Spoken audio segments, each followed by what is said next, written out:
Good day everyone. I am Marivic A. Villanueva, one of the teaching staff of Buton Central Elementary School. In this video, we are going to discuss our report in Green Education, Chapter 2, about environment and education. Under these topics are the meaning of environment and ecology, to be discussed by yours truly. Ecosystem and environmental awareness, to be presented by Hazy Grace A. Parreno. Environment, education, and school curriculum, to be discussed by Annabel T. Layson. The objectives are as follows. Give the meaning of environment, ecology, and ecosystem. Discuss types of environment. Discuss man and environment. Discuss environmental awareness and environmental education and school curriculum.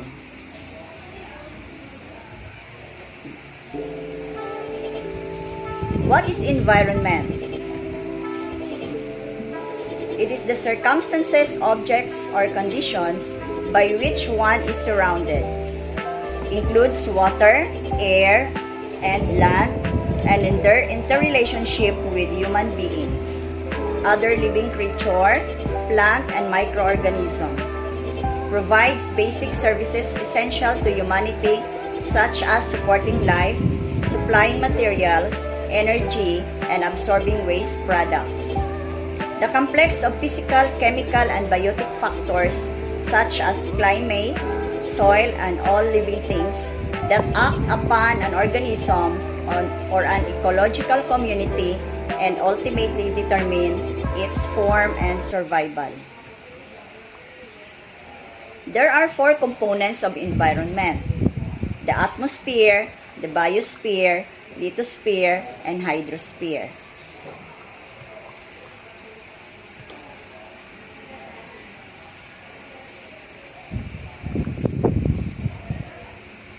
Four components of environments. Environment mainly consists of atmosphere, hydrosphere, lithosphere, and biosphere. But it can be roughly divided into two types, such as microenvironment and macroenvironment. It can also be divided into two other types, such as physical and biotic environment. Hydrosphere. It is the Earth's water makes up the hydrosphere. It includes all the liquid water and ice on Earth's surface, liquid water in the ground, and water vapor in the atmosphere.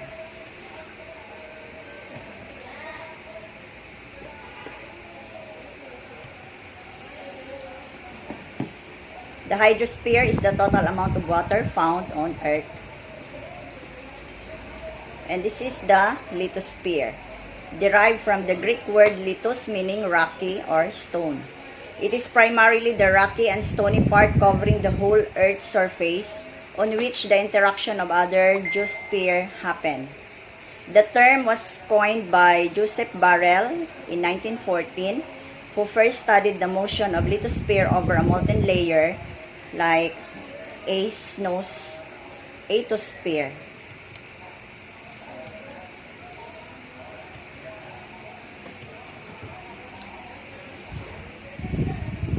The definition of biosphere. It is the global sum of all ecosystems. It can also be termed the zone of life on Earth, a closed system apart from solar and cosmic radiation and heat from the interior of the Earth, and largely self-regulating.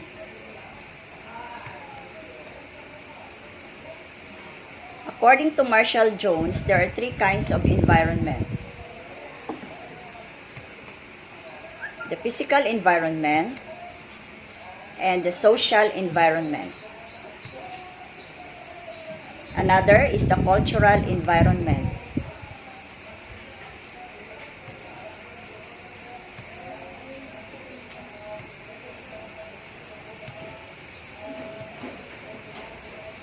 Types of environment.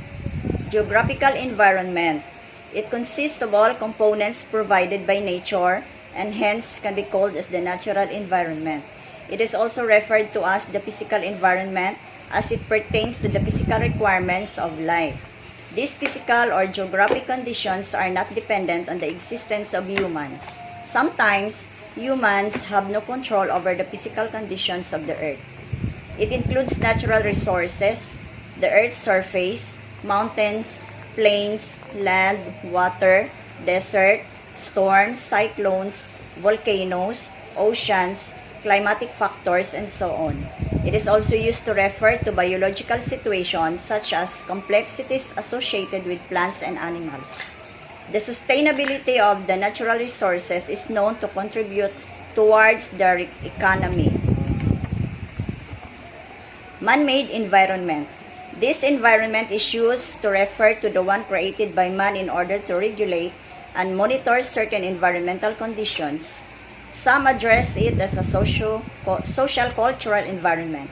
It can further be divided into two types of environment, the inner environment and outer environment.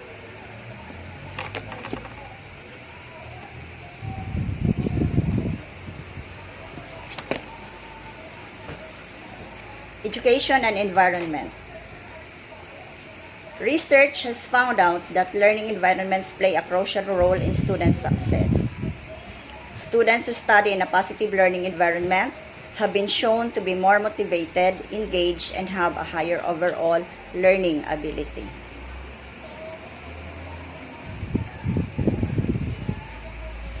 Ecology.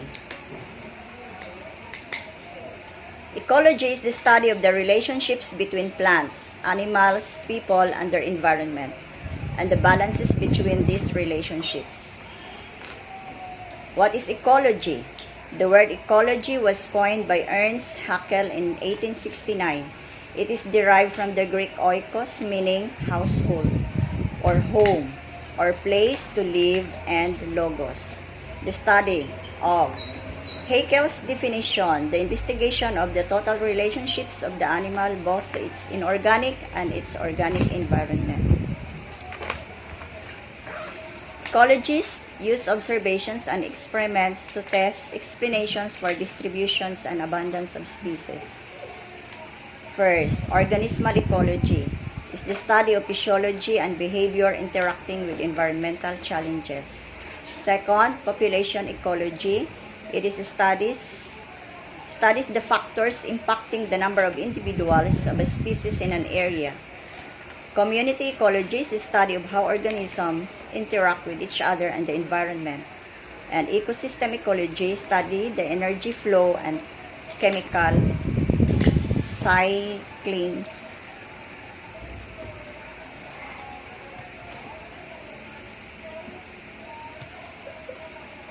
in a given area.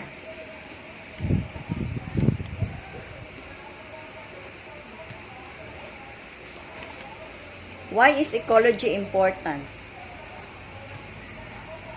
Ecology enriches our world and is crucial for human well-being and prosperity.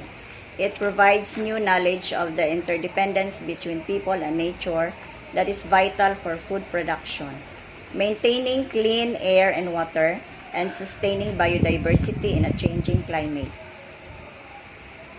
Ecology helps us to understand how our actions affect the environment. It shows the individuals the extent of damage we cause to the environment. Lack of understanding of ecology has led to the degradation of land and the environment. It has also led to the extinction and endangerment of certain species. How is ecology related to education? Human ecology, that is a discipline integrating natural, social, sciences, and the humanities, researching in the interrelation of a person as an individual and or a social system with a multidimensional environment in a holistic perspective in the aspect of education as means promoting the development of the sphere.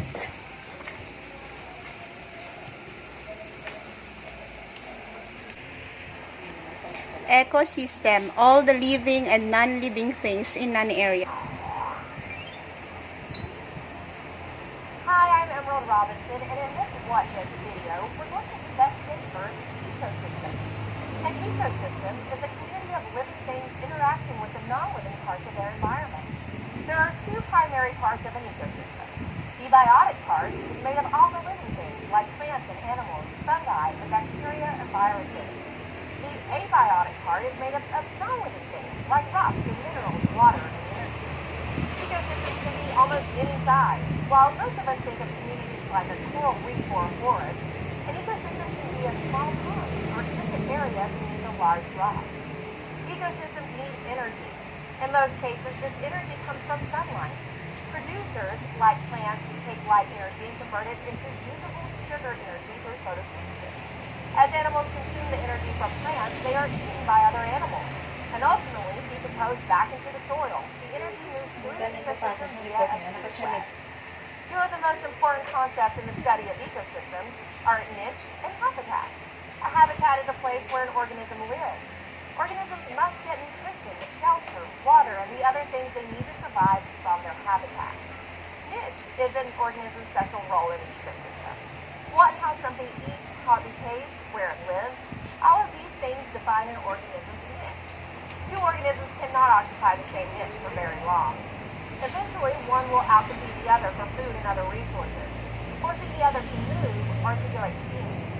Many of the Earth's ecosystems are threatened due to climate change, pollution, and the human destruction of habitats. Scientists called ecologists study and monitor the health of ecosystems and continually work to discover new ways to protect these precious organisms and environments. What is an ecosystem? An ecosystem is any community of living and non-living things that work together. The living things are biotic features and the non-living things are abiotic features. While ecosystems do have boundaries, they are not always clear, and it may be difficult to see where one ecosystem ends and another begins. Each ecosystem is unique, but all ecosystems have three basic components: autotrophs, heterotrophs, and non-living matter. Plants make up the majority of the autotrophs in the ecosystem, while most of the heterotrophs are animals. Non-living matter is the soil, sediments, leaf litter, and other organic matter on the ground or at the bottom of an aquatic system. There are two types of ecosystems, closed and open. Closed ecosystems are ones that do not have any inputs or exchanges of energy from the surrounding environment, or outputs, or it is the exchanges of energy from within the ecosystem. Open ecosystems are ones that have both inputs and outputs. Classification. Ecosystems come in any shapes and sizes, but classifying them helps scientists understand and manage them better. Ecosystems can be classified in a variety of ways, but most commonly, they are defined as either terrestrial or aquatic. Forest ecosystem. Terrestrial ecosystems, the tundra, is an ecosystem found at the very high northern latitudes, such as northern Canada, Greenland, and Siberia. This ecosystem marks a point called the tree line because this is where it gets so cold and there is such animal sunlight that tree growth is severely hindered. Next is grassland ecosystem. Grassland is just what it sounds like, an ecosystem dominated by grasses. These are those beautiful fields of waving grasses you might picture when you think of the world's prayer. Grasslands can be found all over the earth except Antarctica, and the types of grasses you would find depends on the temperature and climate. Next is taiga. It's a little more conducive to tree growth because it is lower in latitude, but it is still fairly cold. It is also found in northern latitudes and is the largest terrestrial ecosystem on Earth. The types of trees you would find here are conifers or the Christmas trees. Types of ecosystem: marine, ocean, freshwater or lake, and aquatic ecosystem. Aquatic ecosystems are ecosystems in a body of water. There are two types of aquatic ecosystems, the freshwater and the marine. Marine ecosystems are oceans, estuaries, mangroves, and salt marshes, the edge of wetlands. Marine ecosystems have a very high salt content, which distinguishes them from the freshwater ecosystems and can be further categorized in either open water or coastal systems. Freshwater ecosystems are lakes, rivers, streams, wetlands, springs, and ponds. The water in the freshwater ecosystems is not very salty like in marine ecosystems.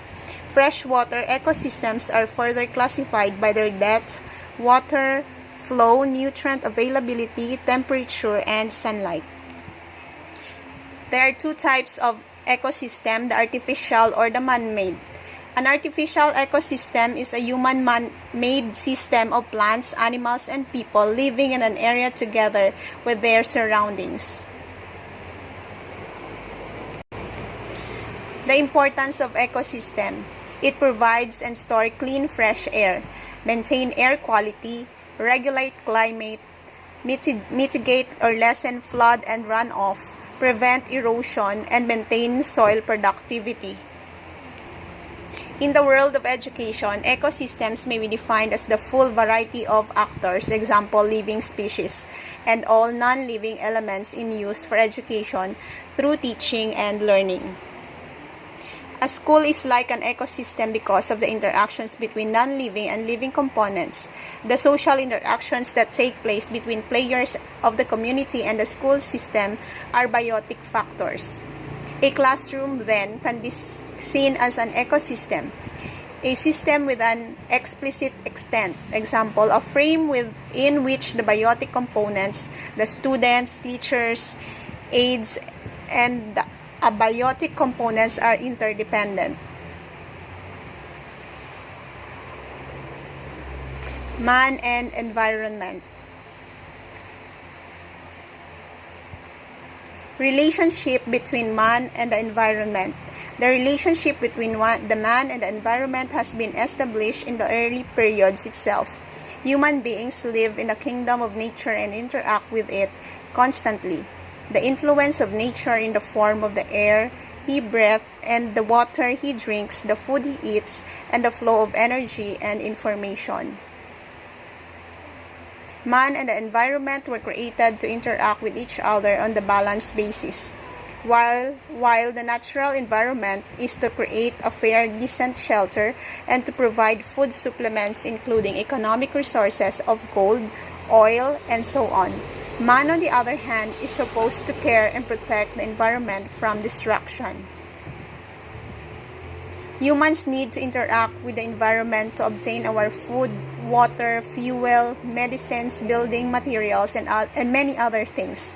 Advances in science and technology have helped us to exploit the environment for our benefit, but we have also introduced pollution and caused environmental damage. The main interactions between human and our environment can be grouped into the use of resources and production of waste. Resources can be classified as renewable, or example water, or non-renewable, or the fossils and fuels.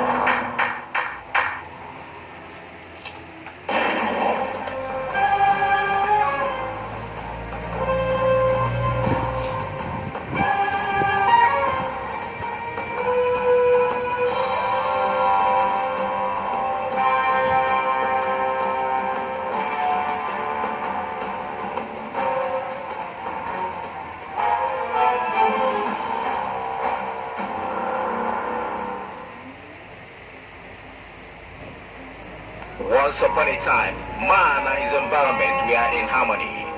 Through the splendid mountains, seas, sheltering trees, and forests, man hunted his foods and provided himself minimal shelters in the caves, deserts, and riverbanks. Man was in total harmony with nature. But soon, there arose the need for community, power, and fortress. This drove man desperately insane. He needed lands to build his kingdom and facilities to make it magnificent. Therefore, he turned to his nearest ally, nature. Soon, man's usage of nature turned to abuse. It is too late to stop this insanity. The desires for glorious edifices only grew stronger by days. Then, technology came along to fan the ember of destruction. Global warming, flood, earthquakes, tornadoes, typhoons, and numerous other natural disasters descended upon man. We can now say that man's inordinate ambitions have obviously pulled him out of the modest shell of the cave culture into the complex cityfied civilization, which daily inches towards doom. The question is, can man ever find a pathway that reconnects him to his original environment?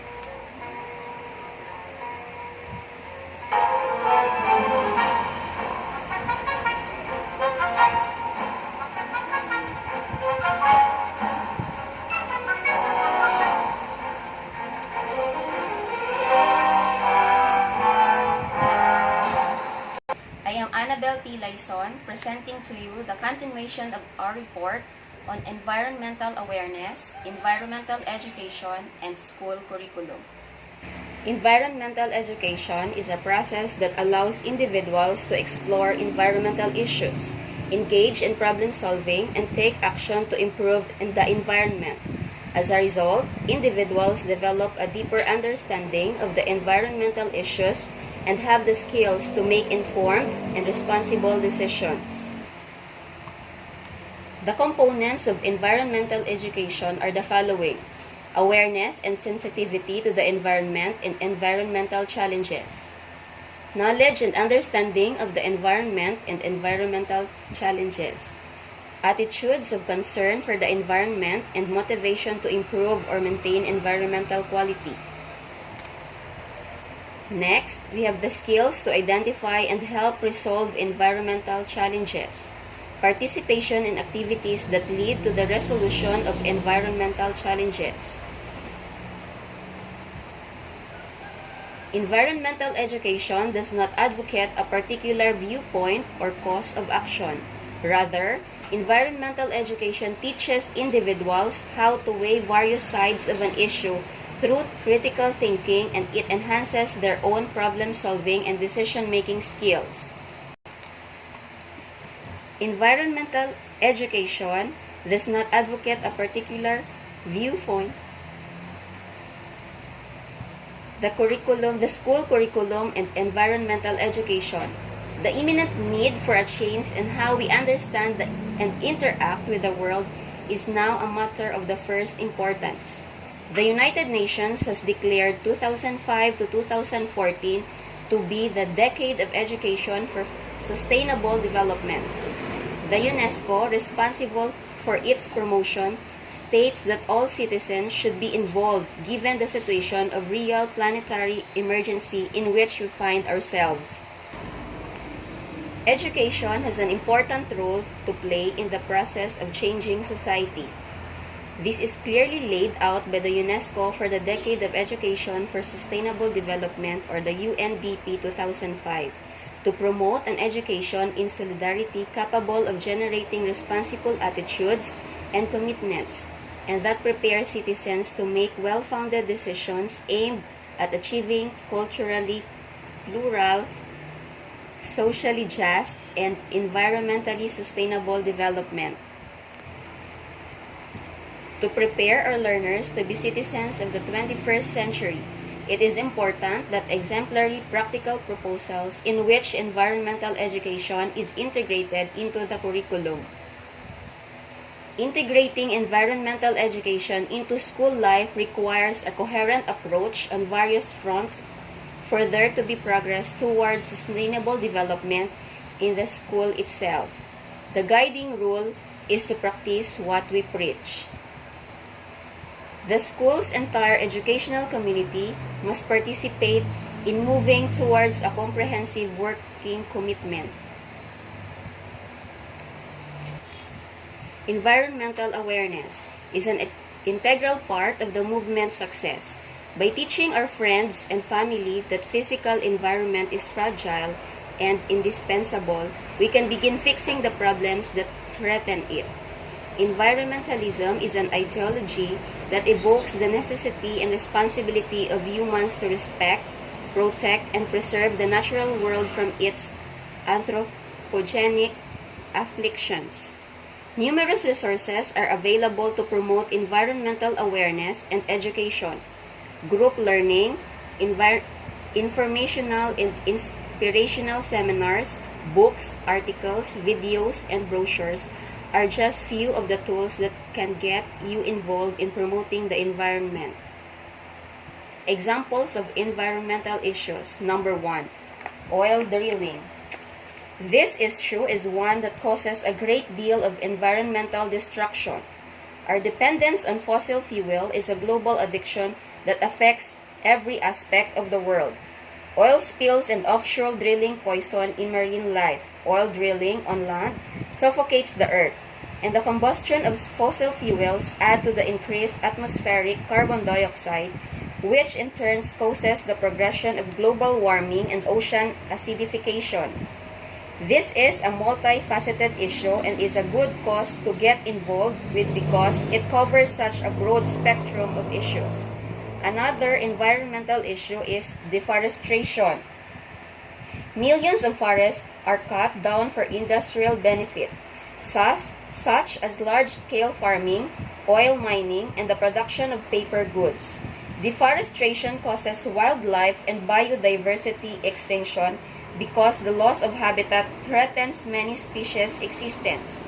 The International Union for Conservation of Nature, or IUCN, has a red list of environmentally threatened species with up-to-date information. And the last, we have the production of plastic goods. Currently, our society creates a great deal of waste, and much of the waste consists of plastic. According to the Environmental Protection Agency, or EPA, in 2010 alone, 31 million tons of plastic waste are created. This waste ends up all over the globe in both land and water. A good example is the Great Pacific Garbage Patch. Not only is plastic waste an issue, but the production of plastic is also dependent on fossil fuel combustion. According to the U.S. Energy Information Administration, in 2010, 191 million barrels of liquid petroleum gases and natural gases were used in the U.S. alone to produce plastic goods.